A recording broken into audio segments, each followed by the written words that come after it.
अच्छा, तो ये काफ़ी लंबी चौड़ी स्टेम दी हुई है। 13-year-old boy brought to ED, motorcycle accident, several cuts हैं। अब इम्पोर्टेंट बातें, unable to extend wrist, fingers and thumb, unable to extend the elbow. इन्होंने सारा स्ट्रेट फॉरवर्ड कर दिया, एक्सटेंशन खराब है, both at the elbow and at the wrist and at the digits. और ये कुछ ना भी दें, so I am immediately going to go towards radial nerve या उसकी कोई ब्रांच। एंड सिंस एल्बो भी इन्वॉल्व है तो ये तो रेडियल नर्व काफी प्रॉक्सिमल रीजन ही होगी। डिस्टल रीजन में मेरा ट्राइसेप्स स्पेयर हो जाता है। खैर आगे सेंसेशन भी दिया हुआ है, lateral aft of the dorsum of the left hand, again radial nerve की typical cutaneous area है। which of the following nerves have been injured? अब ऑप्शंस क्या है? Median nerve. अब इसने लोकेशन के साथ ऑप्शंस दिए कंफ्यूज करने के लिए। Median nerve at the wrist, अगर एट द रिस्ट कोई इंजरी होगी, कॉमन सेंस है कि आपकी एल्बो में कोई मसला नहीं होगा। एंटीरियर, अगर आपको नर्व नहीं भी पता आप एंटीरियर रिस्ट बायर कर सकते हो। B option median nerve arm, ठीक है, आर्म में इंजरी में होगा। C option radial nerve mid humerus, इसमें भी होगा। D ulnar nerve mid lateral forearm, again forearm में इंजरी है, आपकी एल्बो को कुछ नहीं होगा, आपकी एल्बो जो है वो एल्बो से ऊपर वाले मसल्स ठीक होंगे। Ulnar nerve mid palm, again इसमें भी ऊपर वाले मसल्स को कुछ नहीं होगा। तो without having any knowledge about nerves मैं एक दो तीन ऑप्शंस को रूल आउट कर सकता हूँ। पीछे रह गया median nerve at the arm या radial nerve at the arm. तो इसका आंसर स्ट्रेट फॉरवर्ड सी है, क्योंकि रेडियल नर्व की इसने टिपिकल सारी वो दी हुई है, और रेडियल नर्व ही सारे एक्सटेंसर कंपार्टमेंट आर्म और फोर आर्म और हैंड के करता है। तो ये इसकी बहुत ही इजी ऑप्शन था, जो अगेन कुछ लोगों ने मीडियन नर्व पे किया है। इवन दो ये एक्सटेंशन की बात हो रही है, अभी भी आप लोगों को कंफ्यूजन हो रही है between extension, flexion, median, radial, ulnar. So please ये अपने दिमाग में क्लियर कर लें कि जो एक्सटेंशन है एल्बो जॉइंट की हो गई, रिस्ट जॉइंट की हो गई, फिंगर्स की हो गई, वो सिर्फ रेडियल नर्व है, उसमें कोई एक्सेप्शंस भी नहीं है। कई जगह शायद लिखो पोस्टीरियर इंटरोशियस ब्रांच, वो रेडियल नर्व की ही ब्रांच है। तो सारा एक्सटेंसर कंपार्टमेंट शोल्डर से नीचे रेडियल नर्व है। Majority flexor compartment four arm का मीडियन नर्व है, एक्सेप्ट वो जो एक दो मसल्स हैं अल्नर नर्व से। मेजॉरिटी मसल्स हैंड के अल्नर नर्व है, एक्सेप्ट जो आपका थीनर एमिनेंस है। और पूरा का पूरा आपका आर्म जो बाइसेप्स वाला है कंपार्टमेंट, वो सारा आपका मस्कुलोक्यूटेनियस है। तो टोटल चार नर्व्स हैं, मीडियन, अल्नर, रेडियल और मस्कुलोक्यूटेनियस, जो आपके पूरी अपर लिम्ब को सप्लाई कर रहे हैं, जिसमें आपकी आर्म वाला कंपार्टमेंट आ जाता है फ्लेक्सर एक्सटेंसर, और आपका फोर आर्म वाला आ जाता है फ्लेक्सर एक्सटेंसर, और आपका हैंड आ जाता है। तो प्लीज इसमें कंफ्यूज ना होए कि किससे सप्लाइड है।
अच्छा, तो ये क्वेश्चन है 17-year-old boy has weakness of elbow flexion and supination of his left hand while sustaining a knife wound in the arm in a street fight.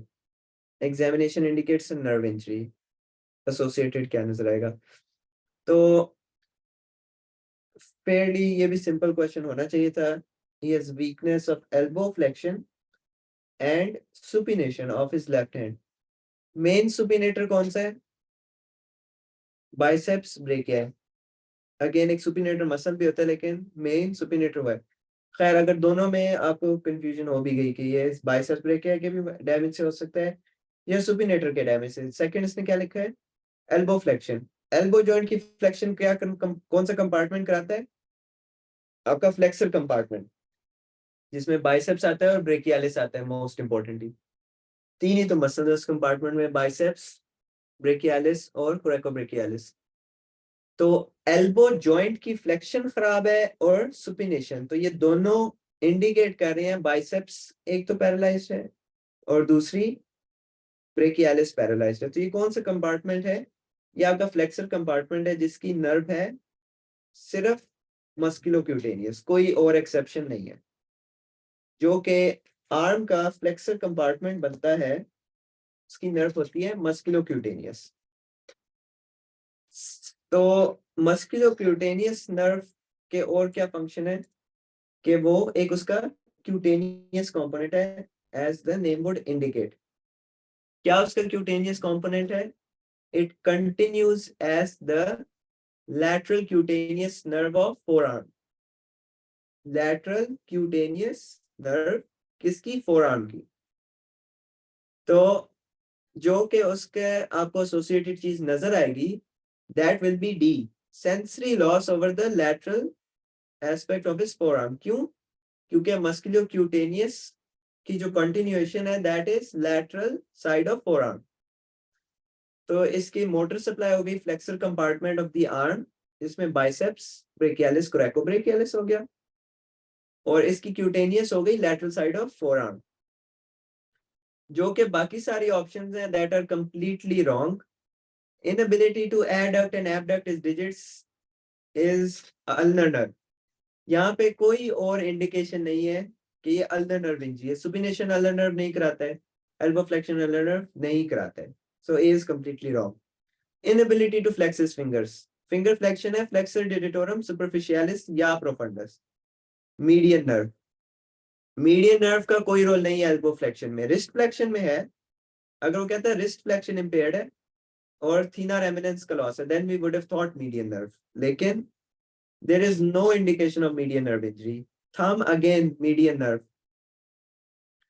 E है sensory loss over medial surface of his forearm. Medial surface of forearm की completely different nerve है. उसकी जो है lateral cutaneous nerve नहीं है, उसकी medial cutaneous nerve of forearm है, वो completely different nerve है, purely cutaneous nerve होती है. Hence इसका जो आंसर है, sorry, medial antebrachial cutaneous nerve, जो कि brachial plexus से डायरेक्ट आती है. Hence इसका जो आंसर है, that is only D.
अच्छा, तो थोड़ा लंबा एमसीक्यू था, इसलिए मैंने एक्स्ट्रा टाइम दिया था। स्लाइटली डिफिकल्ट एमसीक्यू है, लेकिन इसको जो ब्रेक डाउन करते हैं। Following several days of 12 hour rehearsal, performer opera singer है, he experienced excruciating pain in the posterior aspect of his right forearm। एक, ठीक है, posterior aspect of right forearm की dubious सी नर्व से हो सकती है, अगर हमें एग्जैक्ट नहीं पता, खैर है। When the maestro's forearm was palpated 2 centimeter distal and posterior medial to lateral epicondyle, मतलब lateral epicondyle से बिल्कुल नीचे। It was excruciating pain। आगे स्टेरॉइड्स लगाए to ease the pain।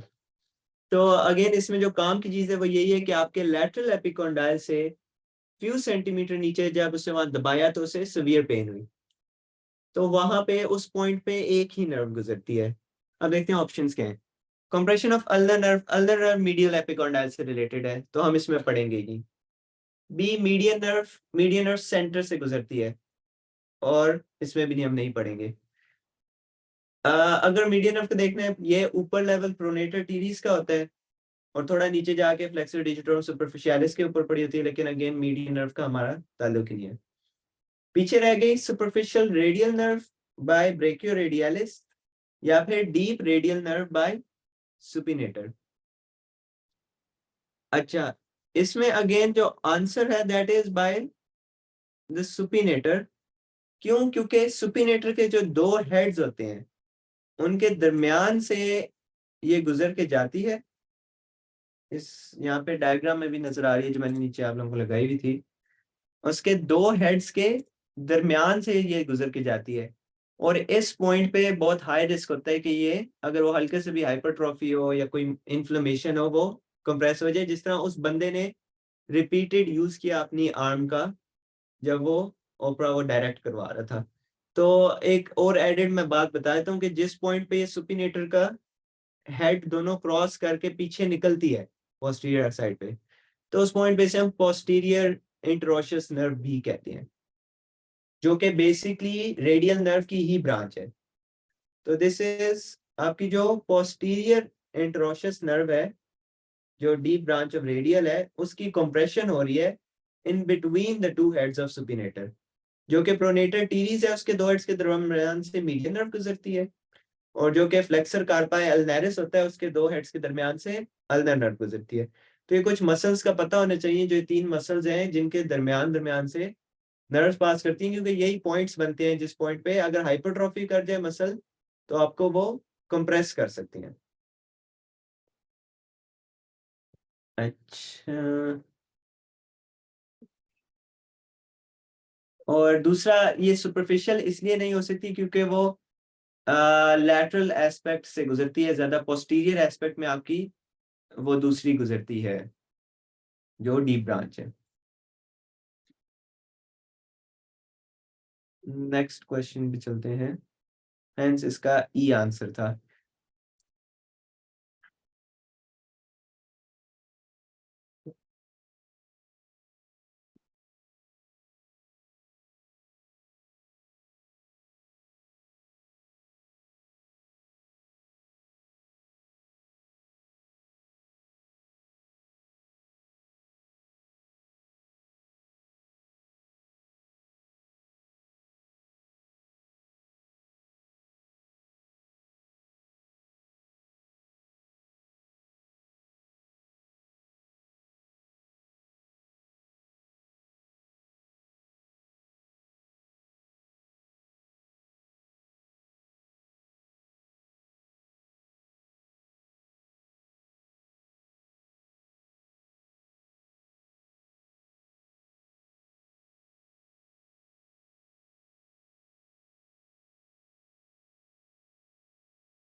Okay, सो ये जो क्वेश्चन है, दिस इज मैराथन रनर है, उसकी रिस्ट पे फॉल थी, और फिर एक inferior dislocation of carpal bone हो गई, फिर एक इसने एक्सरे दिया है कि कौन सी वाली डिसलोकेटेड है।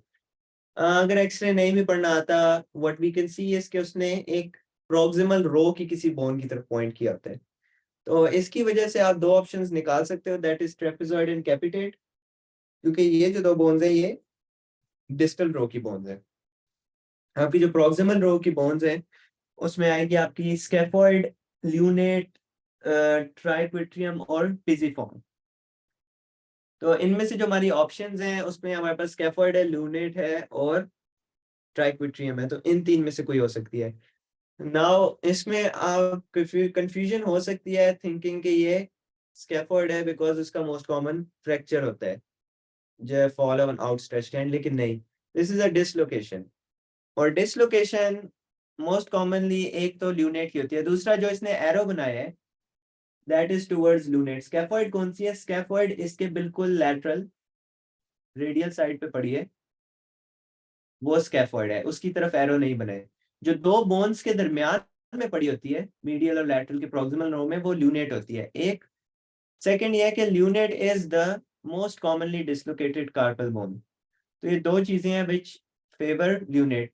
स्कैफोइड और ट्राइक्विट्रियम की डिसलोकेशंस रिलेटिवली रेयर होती हैं। इस इमेज में भी नजर आ रहा है जो मैंने पोस्ट की हुई है कि स्कैफोइड थोड़ी लैटरल पड़ी होती है ट्राइक्विट्रियम, और उसके ऊपर पीजीफॉर्म थोड़ी मीडियल पड़ी होती है, और दोनों के दरमियान में ल्यूनेट होती है जिसकी इतनी कोई स्ट्रॉन्ग लिगामेंटस अटैचमेंट नहीं होती है एंकरिंग। तो इसलिए ये इट्स बी ल्यूनेट।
अच्छा, ये भी अगेन वही सेम क्वेश्चन है कि आपके फ्रैक्चर हुए जिसके बाद डिसलोकेशन हो गई है, तो पूछा है कि most commonly dislocated carpal bone कौन सी है या मोस्ट लाइकली। तो इसमें again I would go with lunate, क्योंकि वो मोस्ट उसकी कॉमनली डिसलोकेशन होती है। स्कैफोइड अगेन फ्रैक्चर्स में ज़्यादा सोचेंगे, और बाकी इस सच कोई खास ताल्लुक नहीं है। नेक्स्ट में चलते हैं। तो इसका भी आंसर ल्यूनेट ही था। Again most commonly dislocated lunate, अगर फ्रैक्चर पे आ जाए तो फिर we can think of scaphoid.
अच्छा, तो ये क्वेश्चन है 23-year-old female maid was making a bed, straightening the sheet, उसके हैंड को एक्सटेंड किया और उसके फोल्ड में आ गया। उसको severe pain over the base of her terminal phalanx से ठीक है। Several hours later, when the pain subsided, she noted that the end of her index finger was swollen and she could not completely extend the terminal interphalangeal joint. क्या इसने keyword being extend किस मसले किस action में मसला है? Extension. Which structure is injured? तो extension जो है डिजिट की, वो क्या कराता है? एक्सटेंसर कंपार्टमेंट सारा आपका इस रेडियल नर्व, हम रिपीटेडली पढ़ चुके हैं। चाहे आर्म की बात हो गई, फोर आर्म की बात हो गई, आपके डिजिट्स की बात हो गई, सारा एक्सटेंसर कंपार्टमेंट इज आपका रेडियल नर्व। तो इसमें अगर अनएबल टू एक्सटेंड है तो आपका क्या मसला है? जो वहां पे टेंडन जाके लग रहा था वो डैमेज हो चुका है। इसमें काफी लोगों ने फ्लेक्सर डिजिटोरम प्रोफंडस पिक किया हुआ है, डी। नहीं, फ्लेक्सर डिजिटोरम प्रोफंडस जो है वो फ्लेक्सर मसल है। इस बंदी को फ्लेक्शन में मसला नहीं है। क्वेश्चन इसलिए गौर से पढ़ लें कि मसला कौन से एक्शन में है। उन्होंने ट्रिक करने की कोशिश की है कि उन्होंने डिस्टल जॉइंट का बता दिया, टर्मिनल इंटरफेरेंशियल जॉइंट, तो आप इमीडिएटली सोचो कि वो टर्मिनल इंटरफेरेंशियल जॉइंट प्रोफंडस है, और अगर प्रॉक्सिमल होता तो सुपरफिशियलिस में पिक करता। ये भी देख लो कि कौन सा एक्शन लिखा हुआ है, इसको एक्सटेंशन में इम्पेयरमेंट है।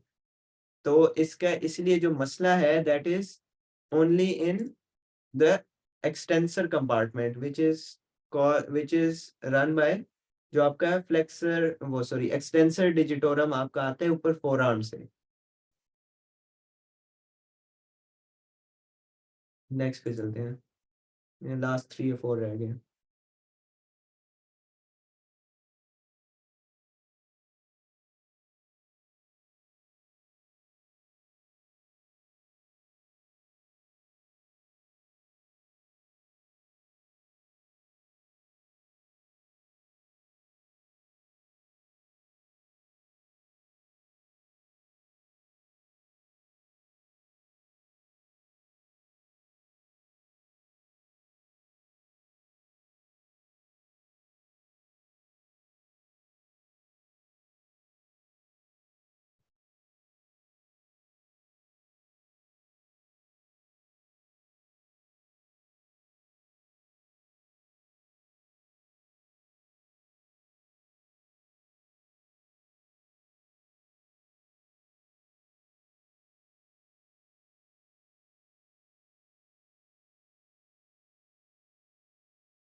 ओके, so क्वेश्चन है 15-year-old girl brought to the emergency department with a tear of the tendons in the first dorsal compartment of her wrist.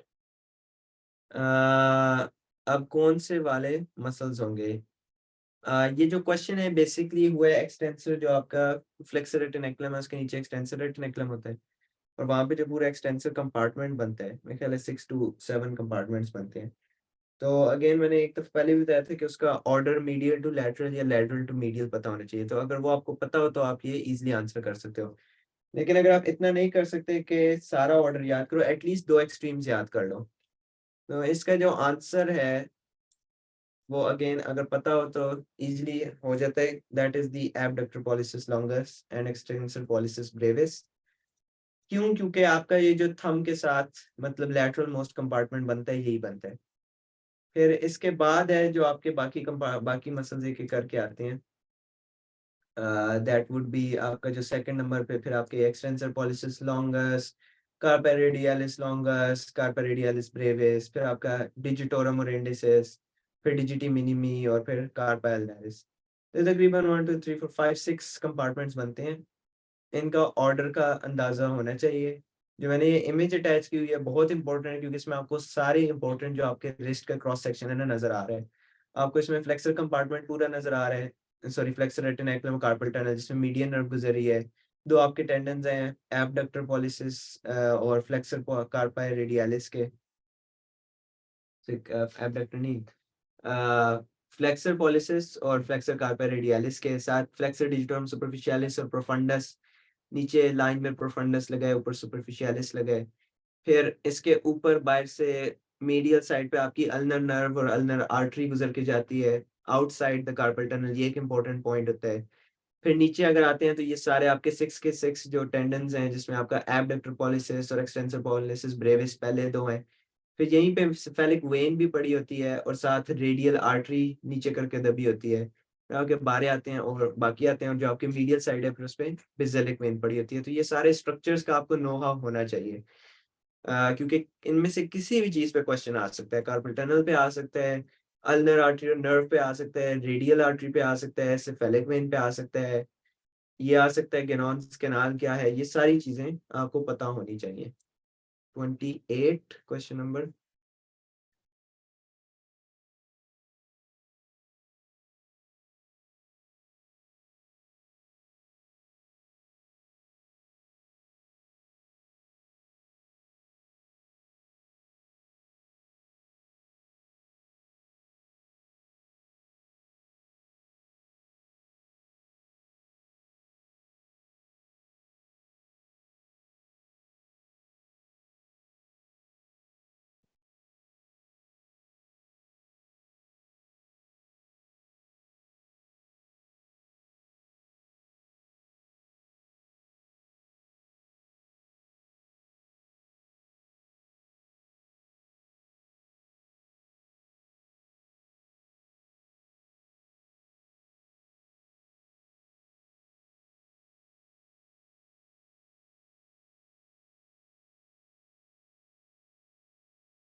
अच्छा, तो ये क्वेश्चन है कि she fell from uneven parallel bars. 17 female gymnast grasped the lower bar briefly and fell painfully on the floor.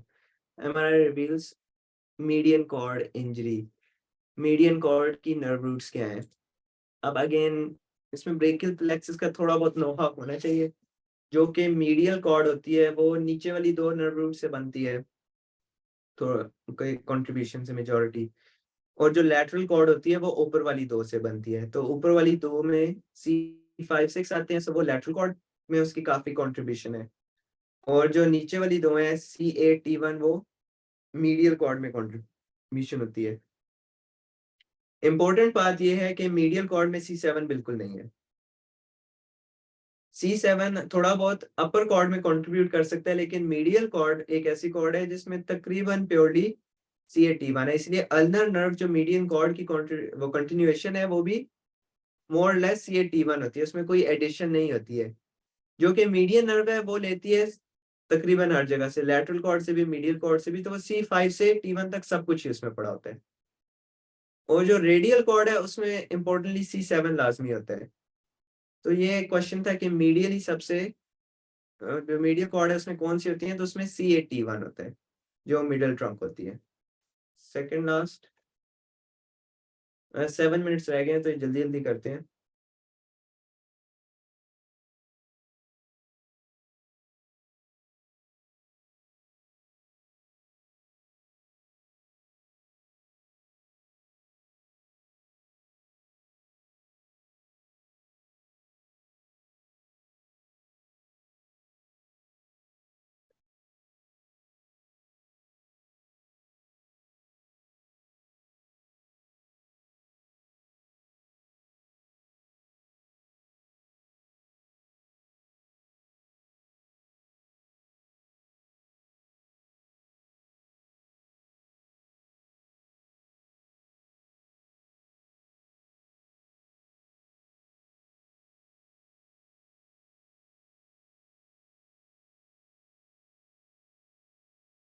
अच्छा, 21 year old player comes to the ED after being struck in the arm. ठीक है.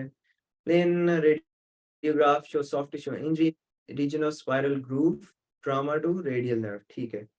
Which of the following muscles will be intact? Spare कौन सा होगा after this injury? तो very straightforward question में क्या बताया था? Radial nerve is all extensor compartment. तो हमने सिर्फ ढूंढना है which muscle is not in the extensor compartment. ठीक है, एक्सटेंसिव कंपार्टमेंट फोरआर्म में कोई 10-12 मसल्स हैं, तो मैं काफी कंफ्यूजन हो सकती है कि ये एक्सटेंसर का है नहीं है, लेकिन वो नहीं है। एटलीस्ट एक्सेप्शंस तो याद रख लो कि जो थोड़े बहुत मसल सप्लाइड है वो किन से हैं, जैसे कि मस्कुलोक्यूटेनियस से 3 ही मसल सप्लाइड हैं जो आर्म का एंटीरियर कंपार्टमेंट है, फ्लेक्सर कंपार्टमेंट, जिसमें आता है बाइसेप्स, ब्रेकियोरेडियलिस और कोरेकोब्रेकियलिस। ठीक है, उसके अलावा जिस तरह आ जाता है अल्नर नर्व इन फोरआर्म, वो सिर्फ 2 मसल्स को सप्लाई करता है, फ्लेक्सर कार्पा अल्नारिस और फ्लेक्सर डिजिटम प्रोफंडस का हाफ। और तो एटलीस्ट जो एक एक दो मसल्स हैं वो तो याद होने चाहिए। तो इस क्वेश्चन में अगर हम देखें तो अगर ये नहीं भी याद कि सुपिनेटर भी उसी का कंपार्टमेंट का, पोस्टीरियर कंपार्टमेंट का है, ब्रेकियोरेडियलिस भी पोस्टीरियर कंपार्टमेंट का, एटलीस्ट ये तो याद हो कि फ्लेक्सर कार्पा अल्नारिस फोरआर्म का अकेला मसल था जो अल्नर नर्व से सप्लाइड था, तो that will be intact after this injury. तो खैर इसका आंसर इसलिए ए बनता है, फ्लेक्सर कार्पा अल्नारिस। जो एक्सटेंसर इंडिसिस है पोस्टीरियर कंपार्टमेंट में पता है, पड़ा है, नाम से ही पता चल रहा है एक्सटेंसर है, ये बिल्कुल भी नहीं किसी को पिक करना चाहिए था, क्योंकि एक्सटेंसर है, रेडियल नर्व से लाजमी सप्लाई करेगा। इसी तरह एक्सटेंसर कार्पा रेडियलिस लॉन्गस, ये भी किसी को नहीं पिक करना चाहिए था, क्योंकि अगेन एक्सटेंसर नाम में ही आ जाता है।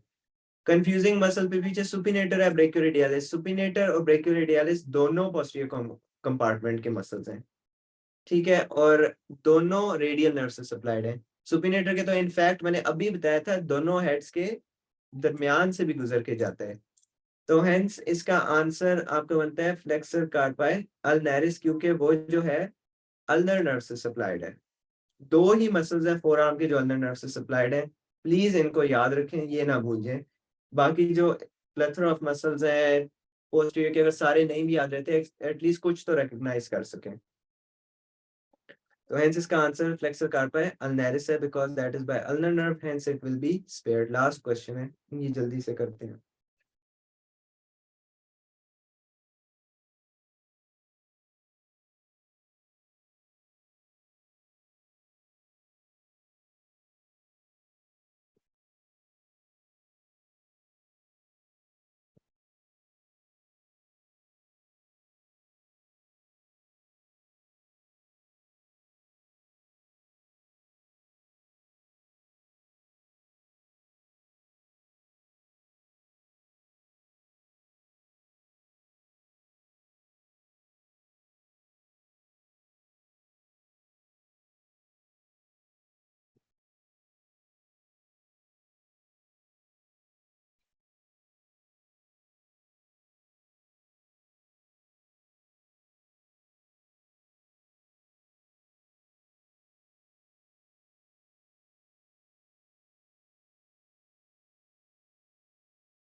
अच्छा, तो फाइनल क्वेश्चन है, injury in radial nerve in the spiral groove will typically demonstrate which of the following signs।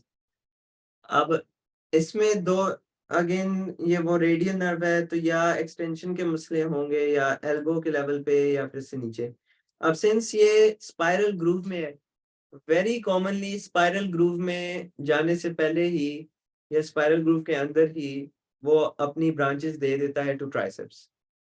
तो जो ऑप्शन सी है, inability to extend the elbow, that can both be correct and wrong depending on बाकी options क्या है। अगर मेरे पास कोई और ऑप्शन ना होती of radial nerve injury, then I would go with C, कोई और ऑप्शन बीइंग कोई डिस्टल ऑप्शन, क्योंकि अगर स्पाइरल ग्रूव में इंजर है प्लस माइनस है कि एल्बो एक्सटेंशन इंपेयर होगी, लेकिन कंफर्म बात है कि कोई भी फोर आर्म के एक्सटेंसर कंपार्टमेंट की चीज है वो डेफिनेटली खराब होगी। हेंस जो इसकी ऑप्शन सी है वो हम कंसिडर कर सकते हैं, अगर कोई डिस्टल हमें ना ऑप्शन मिले। वीकनेस ऑफ थंब ऑपोजिशन बिल्कुल भी नहीं है, ये हमने बहुत दफा आप कर लिया कि वो थीनर एमिनेंस है, वो मीडियन नर्व है, ओपोनेंस पॉलिसिस है। Paralysis of pronation of the hand, जो कि प्रोनेटर्स हैं आपके दो, प्रोनेटर टीरीज और प्रोनेटर क्वाड्रेटस, वो हैं इन, वो आपके मीडियन नर्व से supplied in the flexor compartment पड़े होते हैं, तो वो भी इस ऑप्शन से बाहर है। Paralysis of abduction and adduction of the arm, arm की एबडक्शन एडक्शन तो शोल्डर के जो रोटेटर कफ मसल्स हैं, पेक्टोरलिस मेजर है, इस तरह के सारे मसल्स हैं। तो आपके जो आखिरी ऑप्शन बनती है that is weakness of thumb adduction and thumb extension. क्यों? क्योंकि थंब का एक्सटेंसर और जो थंब का एबडक्टर है, दोनों आपके बाय रेडियल नर्व हैं। जो आपका एक्सटेंसर पॉलिसिस है और जो आपका एबडक्टर पॉलिसिस लॉन्गस है। हाँ, एबडक्टर पॉलिसिस ब्रेविस एग्जिस्ट करता है जो मीडियन नर्व से है, लेकिन एबडक्टर पॉलिसिस लॉन्गस आपका रेडियल नर्व से ही होता है, क्योंकि वो पीछे पड़ा होता है पोस्टीरियर कंपार्टमेंट में। ये स्लाइट सी कंफ्यूजन हो सकती है, लेकिन थंब का एक्सटेंशन तो डेफिनेटली आपकी सिर्फ और सिर्फ रेडियल नर्व ही करा सकती है। हेंस इसका आंसर बोथ जो आपके सी था inability to extend the elbow, और ए था